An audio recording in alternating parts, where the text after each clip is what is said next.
Ito ang inyong lingkod na nagbabalik upang magbigay ng mga balitang walang bias at pawang katotohanan lamang.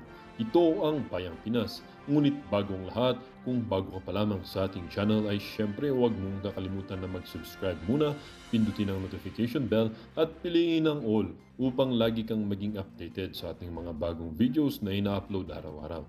At syempre, maraming salamat na rin po sa ating mga solid viewers sa walang sawang pagsuporta.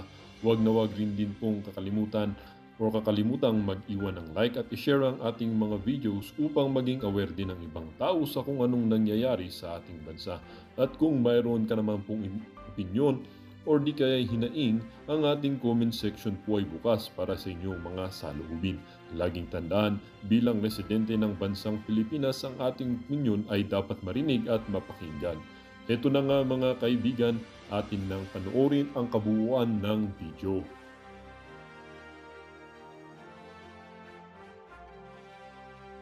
Salamat po sa inyong generosity, Justice Martires.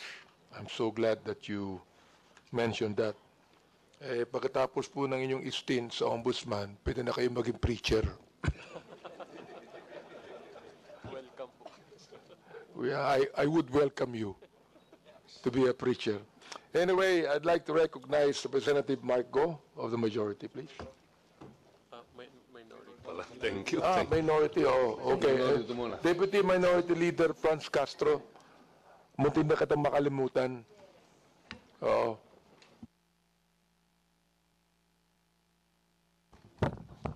Muntik na rin ako mag-point of order, Mr. Chair. Anyway, magandang umaga po sa ating lahat, sa ating colleagues, sa pamilya po ng Ombudsman.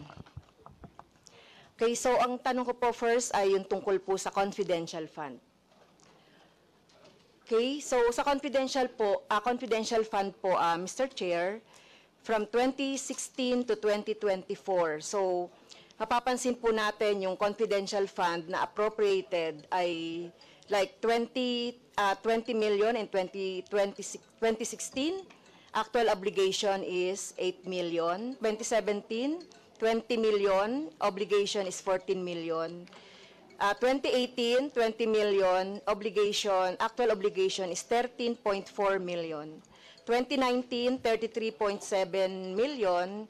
And then yung obligation po is 26.9 million.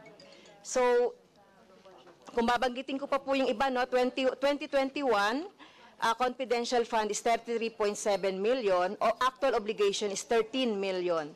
2022, 51 million ang confidential fund, pero ang actual obligation is 18.693 million. 2023, 31 million, so wala pa po yung yung obligation, actual obligation. And then, you proposed 51.4 million for 2024. So, ang first question ko po dun sa confidential fund. So, ganun po yung yung ina-appropriate, pero yung utilization, makikita natin ay mga 40 to 45% on the average. Can you explain that, Mr. Chair? Kung makakapagtipid po kami, bakit nga ba hindi? Kung kami po ay makikisuyo sa Intel community na hindi kami gagastos, bakit nga ba hindi namin gagawin? Kung may dadaan namin sa ngiti doon sa mga members ng ISAF na amin sometimes kinakausap para tulungan kami mag-imbestiga, bakit nga ba hindi? So kung makakatipid kami, gagawin namin. Ngayon, with respect to this confidential fund, I must be honest with you that the 51 million given to us by the DBM, which is the same amount that was proposed to the Office of the Ombudsman for the 2023 budget. 2022. 2022? 2022. Yeah. Yeah. You can also, for 2023, I think it was also 31. 30 million, 31 31 million. Pwede nyo niyang bawasan ulit ng 20. Gawin nyo ulit yung confidential na fund namin na 31 million, yung 20 million isilagay na lang po ninyo kung pwede po sa MOE. We will learn to survive with the small amount that you will give us. I promise you that. Kaya sabi ko nga po, kung kami po ay makikisuyo sa Intel community na idadaan sa tasang kape, marami po kaming kapeng barako sa opisina o idadaan sa ngiti, gagawin po namin. Maraming pong salamat. Yes, thank you very much, Mr. Chair, dun sa explanation po ng ating Honorable Ombudsman. So, napapansin lang po natin, no, dahil tama po yung sinabi nyo kanina at inamin nyo na napakabagal po noong investigation, nung lahat ng mga, yung ilang mga kaso. At kanina nga po yung ating pong colleagues earlier, sinabi niya po yung yung percentage ng mga natatapos na kaso. So, kung meron pong ganitong confidential fund ay bakit po na natitipid? So, hindi po ba dapat ay gamitin ito kung talagang gamit? Kasi hindi naman to pwedeng gamitin sa iba eh. So, itong sinasabi natin. Kasi kung nagsisave po tayo, kinako-compromise natin yung halimbawa yung mga programs. Kasi itong confidential fund, you have to submit yung programs, activities, and project na related sa confidential. So, I hope, di ba, na ano nyo po to, na-utilize nyo, considering na marami tayong iniimbestigahan ng mga kaso. So, ito po bang mga confidential, can you give us the general stroke, no, or not specific, kung saan nyo itong ginagamit itong confidential fund para po sa information po ng ating taong bayan. So may mga resibo po ba na sinasubmit sa COA at gaano ka-regular ito na ibinibigay for audit? Mr. Chair. Your Honor, please.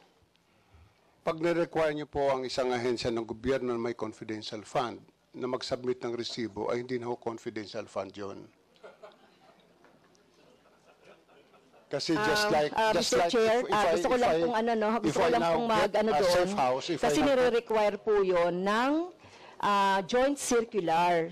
So hindi po pwedeng kasi meron po tayong joint circular 2015 regarding sa confidential fund. Pero hindi po nakakatawa na sabihin natin na hindi tayo nagsasubmit ng mga resibo. So I beg to disagree po, no. Kailangan din natin mag-follow po doon sa JC 2015. Pagpaunmanhin po ninyo, pero mula po na ako'y maging ombudsman, wala po nagsabi sa akin na mag-submit po kami ng resibo dahil paano ko po re-resibuhan ang isang intelligence officer na sinuyo ko tingnan ang isang bagay o isang kaso. Ano ho yung resibo ilalagay ko doon? Paano ho ililiquidate sa akin ng Intel officer? If I get a safe house, magtataka pa ho kayo, ba't ako kumuha ng safe house? Baka naman yung safe house na yun ay hindi totoong safe house, kundi motel. I mean, I really don't know. But if that is the case, na pag-uusapan po natin, pag-aawayan natin ng confidential fund, then, alisin nyo sa budget namin yung confidential fund. As I said, we can survive. I can continue investigation cases. We just smile at my friends at the ISAF and some other investigation agencies. Madali lang po yun eh. I call my friends in the provinces, I call some police officers in the provinces, I ask them for their support. Kung kailangan mag-utos sila ng tao para i-verify kung totoo ito, din doon po kami gumagastos ng transportation expense ng pangkain ng tao. So paano ililiquidate po sa amin yon? Paano kami mag-submit ng resibo? Napakahirap po yata noon na mag-submit kami ng resibo.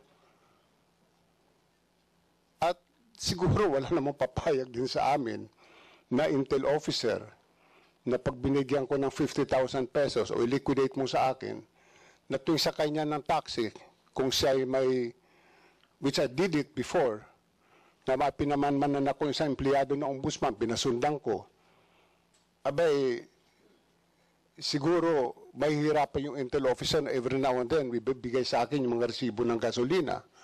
At pag niliquidate ko yung resibo ng gasolina na yon as my own expense, baka sabihin ng COA, hindi pwede kasi hindi ka pwede mag-claim ng gasoline expense because you have your transportation allowance. So I don't think a receipt is important. What is needed is that we make a certification, we issue a certification to the effect that we have spent the confidential fund for purposes of investigation of cases. Bakit po kami nakakatipid? Noong araw po, kuminsan lumalakad po na investigador 5. Yung 5 pong yun binawasan ko. Kasi ang aking filosofiya, kung kayang gawin ng isang Little Indian, yung gawain ng 10 Little Indian, bakit hindi ba nga ba gawin ng isang Little Indian? So just like when I was investigating the case of the onions, yung mga sibuyas, may mga isang tao kung pinalalakad o 2. Kung medyo delikado yung lugar na pupuntahan, 3 sila akong pinapupunta.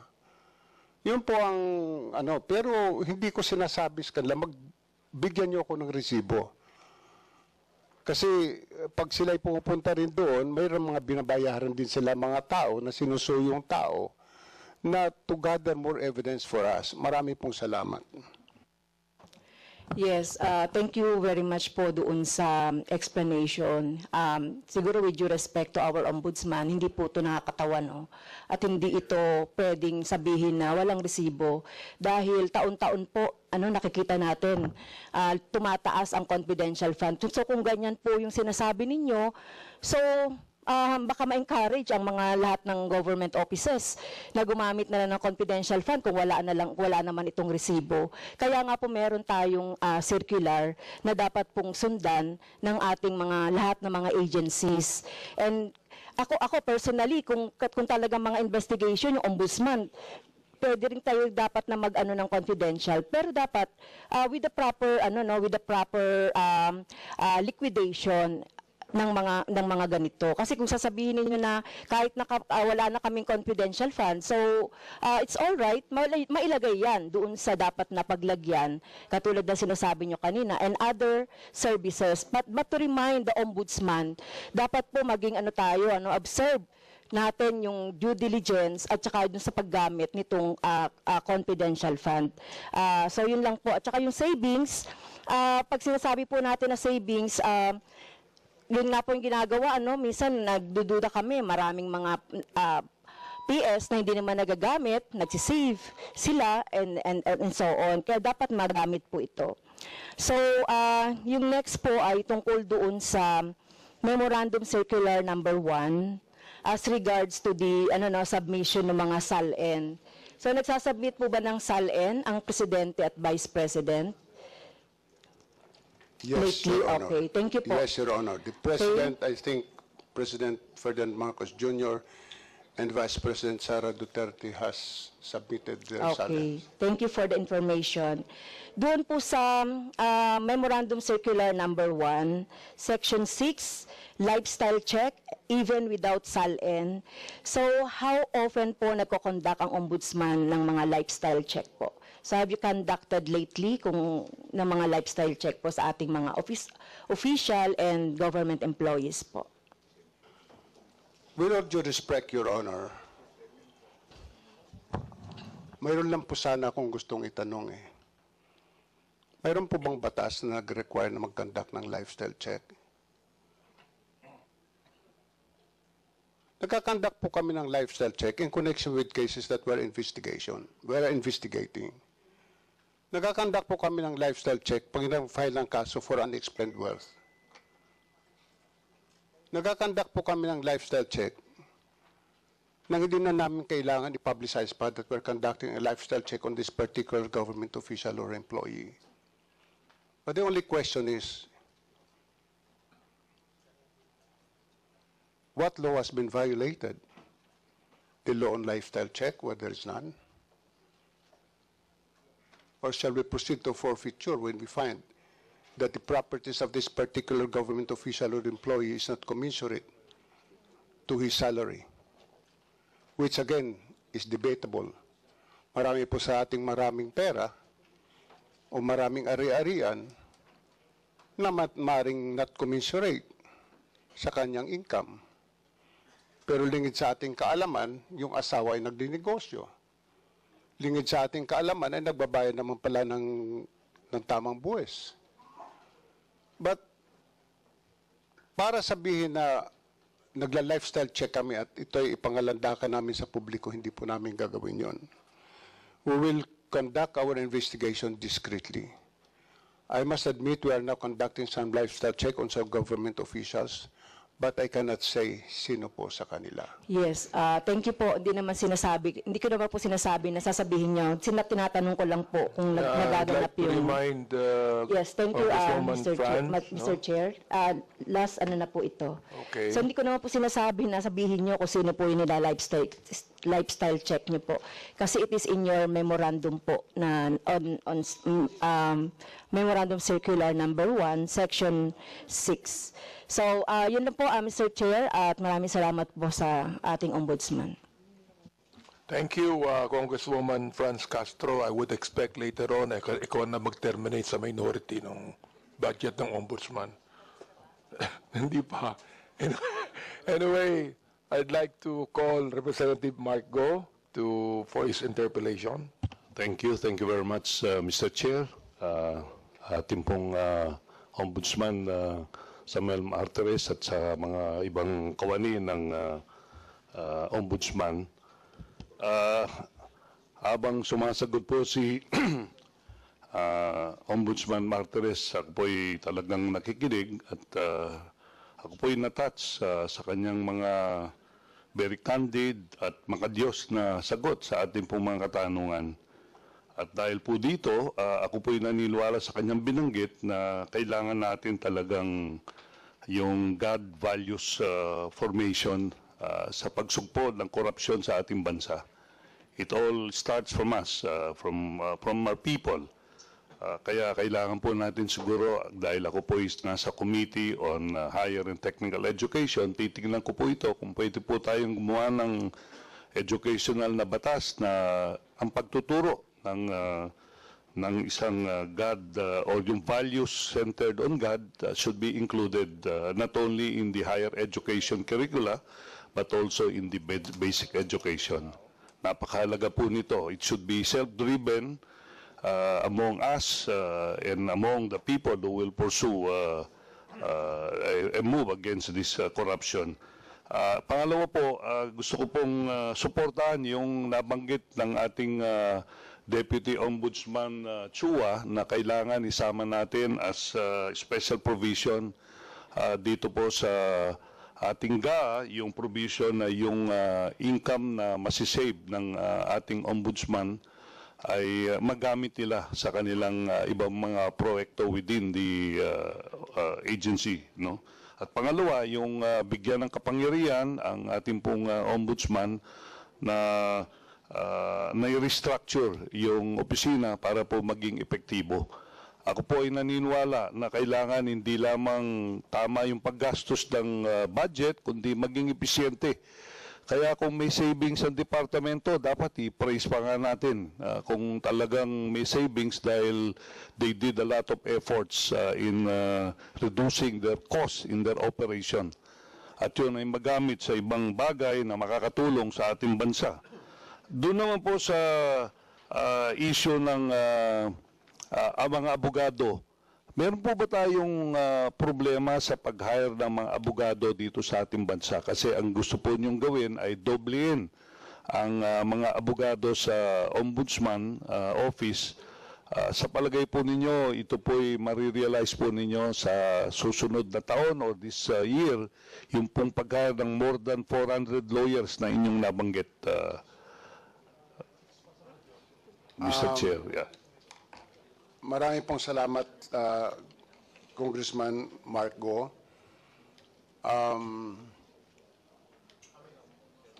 Sana nga po, matapos namin tong taon na ito, kanya lang ang problema namin ngayon sa isang posisyon kung minsan 200 ang aplikante. So if we're talking of an additional of 300 lawyers, you expect that pang ilan? 100. So medyo nahihirapan sa interviews, but we will try to finish all these things before the year ends. Kaya lang naman nabalam din ang hiring namin noon because we were trying to rationalize ano ba talaga gagawin ng mga lawyers natin. Saan natin sila itatalaga? Anong gagawin nila? Yun lang po. Thank you, Mr. Chair, Mr. Ombudsman. Yung pong pangatlawang tanong ko, nabanggit kanina ninyo na kung pwede, yung COA sa pamagitan po probably ng isang legislation na kung meron lang silang observation on their audit, hindi na muna i-publish ito. Lalong-lalo na at the end of the day, after the audit, gumagawa naman po sila ng exit meeting with the concerned agency.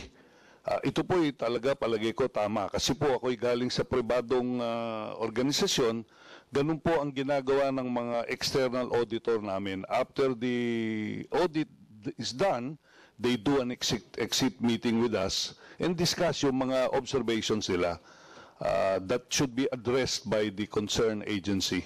So palagay ko napakaganda pong suggestion nito at kung pwedeng magawa yan, malesen po yung hindi magandang perception ng tao din at gagawa ng aksyon yung tao ayon dun sa findings na nakuha o na ilagay ng Commission Audit sa kanilang report. Ako po'y sumusuporta din doon at siguro sa lalong madaling panahon ay dapat bigyan natin ng impormasyon ang Commission on Audit sa ganitong balakin natin at kung kailangan na magkaroon ng batas ay gagawin po natin yon. Yun lang po ang aking observation at ito pong representation ito, nung pong binanggit ninyo na kaya ninyo na ang operasyon ng Ombudsman with this budget of 5 billion at alam ko po kayang-kaya ninyo ito, baka makapag-save pa po kayo nito. At ako po'y sumusuporta sa inyong budget at sana yung plano ninyo na magkaroon ng digitization ang ombudsman ay ito pong malaking makakatulong sa inyong opisina. So again, maraming salamat po at magandang umaga sa inyo. Thank you, Mr. Chair. Thank you, Representative Marco.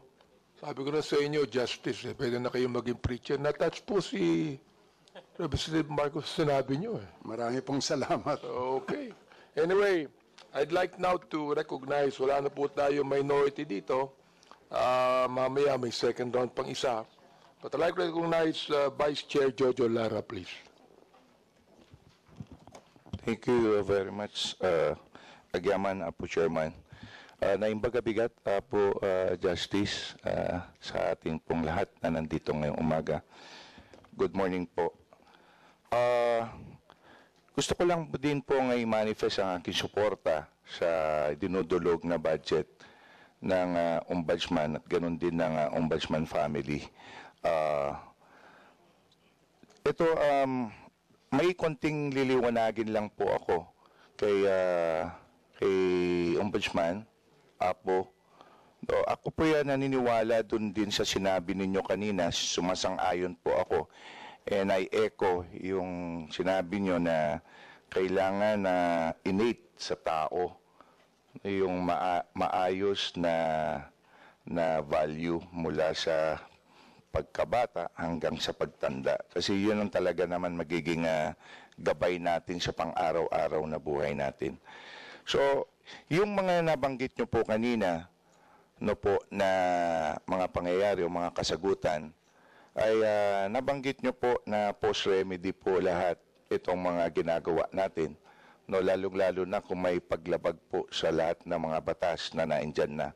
And it's very alarming po yung isa na nangyayari kung sakali na ang tanong ay paano natin mapapasagot ang isang tingin natin ay naging baglabag kung wala naman kaukulang legislasyon o batas na tumutugon po dito, Apo Ombudsman. So on this note lang po, ako po kasi ay naniniwala na ang malakas, ang pwedeng puntahan po ng mga maralita o mahirap na tao. Sabi nga nila, if you have less in life, you must have more in law. Ano po, siguro po, sang-ayon tayo lahat po dyan, Apo Ombudsman. No? And for this note po, lahat po ng mga remedies po natin, lalo na ang legislasyon na ginagawa dito sa Kamara, no po, ay maging mapalakas man lang ang rule of law para maging deterrent ito or it will prevent the commission of further crimes. Sabi nga nila, kung may nangyari na, hindi na natin maibabalik pa, pero pwede po nating i-prevent na mangyayari po ulit. In this note, Apo Ombudsman, Mr. Chair, yung mga pagdinig po namin sa public accounts, may mga pangyayaring, may mga naidulog sa amin, and one of the function o magiging tinatawag namin katungkulan din po na nakasaad para sa aming mambabatas is to conduct legislation, to conduct inquiry or legislative inquiry in aid of legislation. So, ang purpose lang naman po nito, uulitin ko lang po, is kung may pagkukulang sa batas, kailangan dagdagan. At kung kailangan amendehan, ay kailangan amendehan. And for this po, in this note, Apo Ombudsman, itong mga pagdinig naman po ngayon, dahil may mga violations po, na isa po ako kasi na nag-file ng mga appropriate investigation sa public accounts, and of course joint with the suffrage and electoral reforms dun sa violation po na nangyari noong nakaraang eleksyon. Ang hiningi ko na lang po, Apo Ombudsman, para mapalakas, mapabilis ang aking pagpa-file din. Hingin ko na lang po sana, I will seek a meeting sa inyo po, kung may nararapat nyo po, Apo, para mapag-usapan bago ko po i-final po yung lahat po ng kailangan pwedeng gawin, bago ko po idudulog ito o ifa-file dito po sa Kongreso. So, on this note, Apo Chairman, and of course kay Apo Ombudsman, mamaya po, paghihingi na lang po ako ng most comfortable time nyo po, para mapag-usapan po lahat ito. So, yun lamang po, and again, I reiterate my support in the approval of the budget of the Ombudsman, and rest assured po, in my own little way po, nandito lang po ako, nasusuporta para maibigay ang tamang hustisya sa bawat mamamayan, lalong-lalo na kapwa Pilipino. Diyos naggina po, God bless us all po. Diyos naggina kanya tayo po. Thank you, Vice Chairman Jojo Lara. And next, I'd like to call my good friend.